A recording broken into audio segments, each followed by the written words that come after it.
Informática, Polícia Federal. Olá pessoal, estamos aqui de volta agora para a nossa reta final, vendo mais algumas questões. Você vê que no bloco anterior, mais algumas questões difíceis, afinal era esperado isso, mas também muita barbada. Como eu sempre digo, não pode dar chance ao azar. Deixar passar as fáceis, meu amigo, vai tirar questão da onde? Tá? Então vamos ver o que mais tem de questão fácil, médio e difícil nesse terceiro bloco. Olha a primeira questão. Questão 87. Acerca dos conceitos de mineração de dados, aprendizado de máquina e Big Data, julgue os próximos itens. A análise de clustering, né, é a não supervisionada, né, é uma tarefa que consiste em agrupar o conjunto de objetos de tal forma que esses juntos no mesmo grupo sejam mais semelhantes entre si que em outros grupos. Então a gente vai, na verdade, né, separando por características.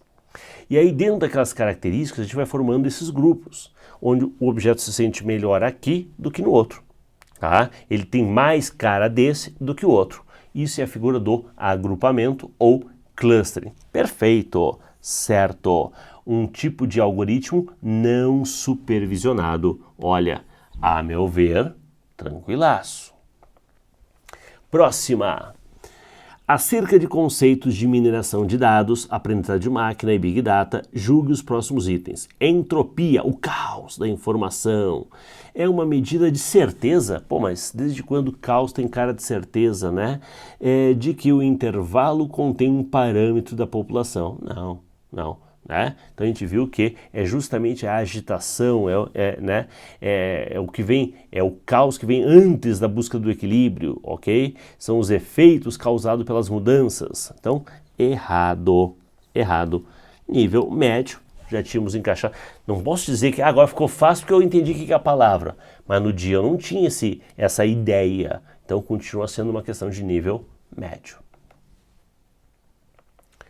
89. No que diz respeito à modelagem conceitual, julgue os itens que se segue. No modelo de entidade-relacionamento, entidade, geralmente representada pelo losango, né, normalmente representa um objeto do mundo real. É a tabela de funcionários, é a tabela de serviços, de produtos, e a entidade, né, funcionários, a entidade de produtos, a identidade de carros, né, a entidade, então, é algo do mundo real. Perfeito, certo? Questãozinha puramente conceitual, eu colocaria como fácil o entendimento do que é entidade. 90. Se uma tabela de banco de dados tiver 205 atributos, o que é atributo? Campos. Veja, é as colunas, né? É as colunas. Se essa tabela tiver 205 atributos, 255 campos, isso significa que ela tem 205 registros. Não, porque o registro é a linha. Não. Então, errado e fácil, eu sei que você ia dizer isso, fácil. Vamos lá. Julgue os itens a seguir relativos a conceitos de base de dados, documentação e prototipação. Atomicidade refere-se à propriedade de um sistema gerenciador de banco de dados que garante que os dados armazenados sejam indivisíveis. Cara, esse conceito ele é aplicado para transações.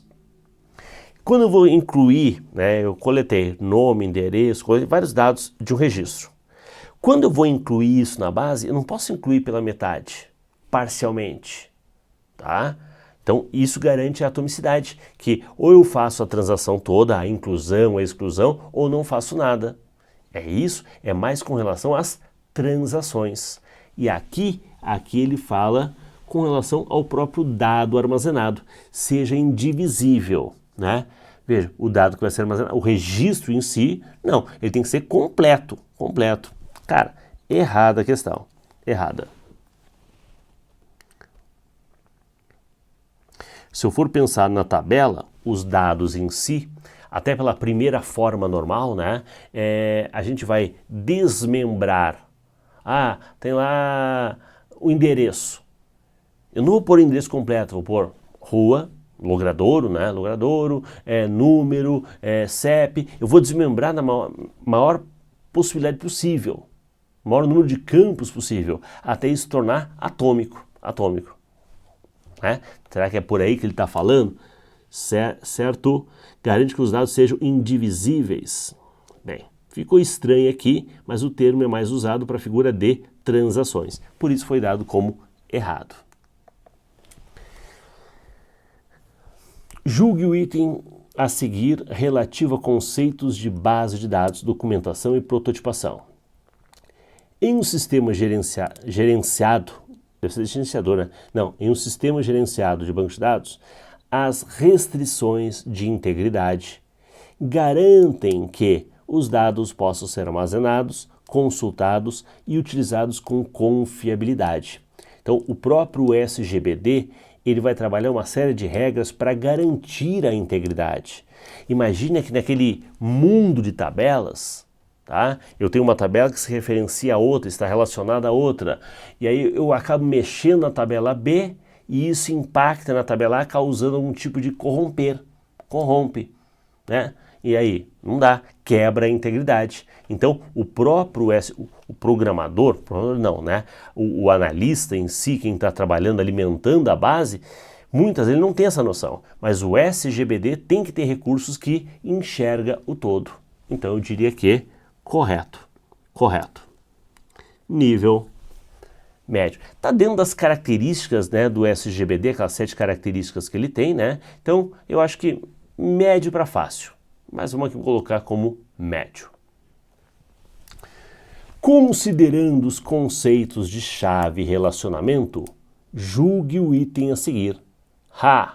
Uma hiperchave é uma tupla que permite recuperar uma relação em uma tabela. Cara, eu até fui pesquisar se é usado esse termo também. Cara, eu não achei nenhuma literatura, ninguém falando de hiperchave. O que tem é superchave. Então, né, sinceramente, acho que a banca aqui misturou aqui, tentou criar um termo novo, né, e se deu mal. Mal não, né, porque ela considerou como errado, né. Seria polêmico se ela desse dado certo, mas não. Hiperchave não tem isso, não existe. Errado. E aí, quem estudou a parte de relacionamentos, chaves, primária, né, estrangeira, ok? A chave candidata, alternativa, não tinha nada de hiperchave. Não, errado. Vamos para a próxima. No que se refere a conceitos de dados estruturados e não estruturados, julgue os próximos itens. Os dados estruturados diferenciam dos não estruturados pela rigidez em seu formato e pelo fato de poderem ser armazenados em campos de tabelas de um banco de dados relacional. Lembra lá do Big Data, a questão que ele falou? Né? Volume, pega só coisas de bases, tabelas relacionais? Errado, porque ele pega também os não estruturados. E aqui ele deixa bem clara a diferença. O que é um dado não estruturado? É aquele que ele é mais livre quanto ao seu formato. Uma foto, um trecho de uma publicação de uma rede social, né? Um áudio, ok? São informações também. Então, veja, são dados não estruturados, ok? Então, aqui para nós, certo, e eu diria fácil. Vamos lá. Com referência a conceito de banco de dados relacionais, julgue o item subsequente. Cara, essa questão aqui, ela tá certa. Mas em aula mesmo, né, nas minhas aulas de revisão, eu até falei, olha, o edital não fala, ele fala de linguagem Python, fala de linguagem R. Ele não fala da linguagem SQL, que é a linguagem voltada a trabalhar com banco de dados. Estranho, mas o edital não fala. E dizer que conceitos básicos isso inclui, não inclui. Né? A não ser que a ideia de conceito básico tenha mudado. E algumas bancas são bem sacanas. O que é principais características? É tudo. Pô, daí não põe, né, principais características, tá? Então, noções gerais sobre... Pô, então é muito mais amplo. Então, esta questão aqui, ela está ali, em cima do muro, para ser anulada por estar fora do edital. Só que é complicado anular uma questão por estar fora do edital. Muitas vezes o edital não é muito específico. E aqui o que você está buscando é, não foi específico ao tratar da linguagem de programação. Pois é.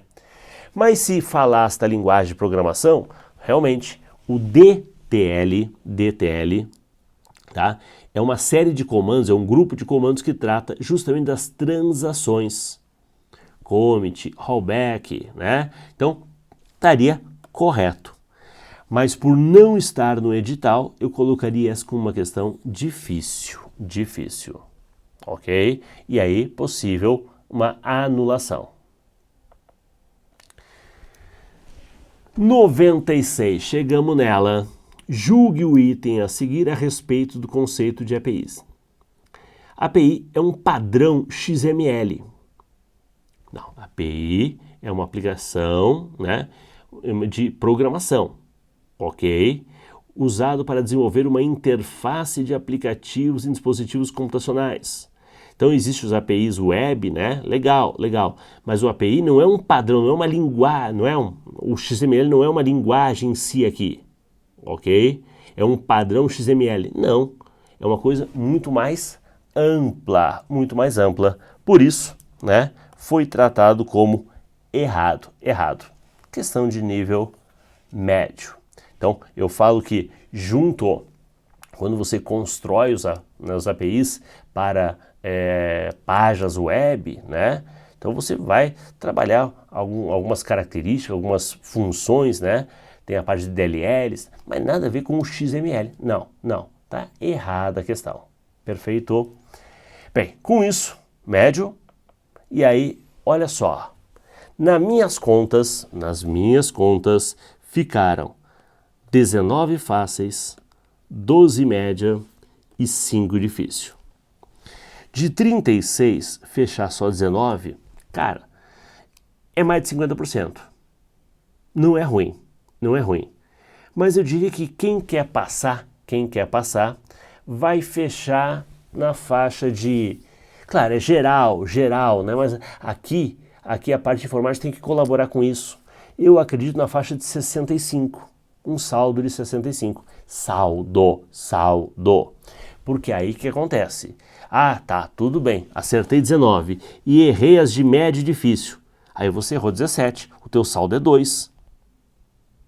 Então o segredo era conseguir mais alguns pontos daqui, fugir dessas, ou de repente tirar o mínimo que dá para tirar daqui, tá? Então é conseguir, sei lá, mais metade aqui, conseguir mais um ou outro pontinho aqui, para fechar aí por volta de 22, 23 de saldo em informática, tá? Esse é um saldo bom em informática para colaborar no grupo, tá? Então espero que tem questões que cabem aqui, anulação ou mudança de gabarito, recurso, né? Então vamos ver como é que fica no final da história. Mas espero ter colaborado com vocês no entendimento dessa prova que eu vou colocar. Foi uma prova de um nível bom, tá? Não falo exageradamente difícil, não. Um nível bom, esperado para a prova da PF. Com as suas surpresas, né? Cobrando muito mais TGS e não programação, mas, né, compensou do outro lado, entregando algumas questões mais fáceis, ok? Então, equilibrou, mas não foi muito a nossa expectativa, 4 ou 5 questões de TGS como teve. Legal? Um abraço e até uma próxima, pessoal. Até mais!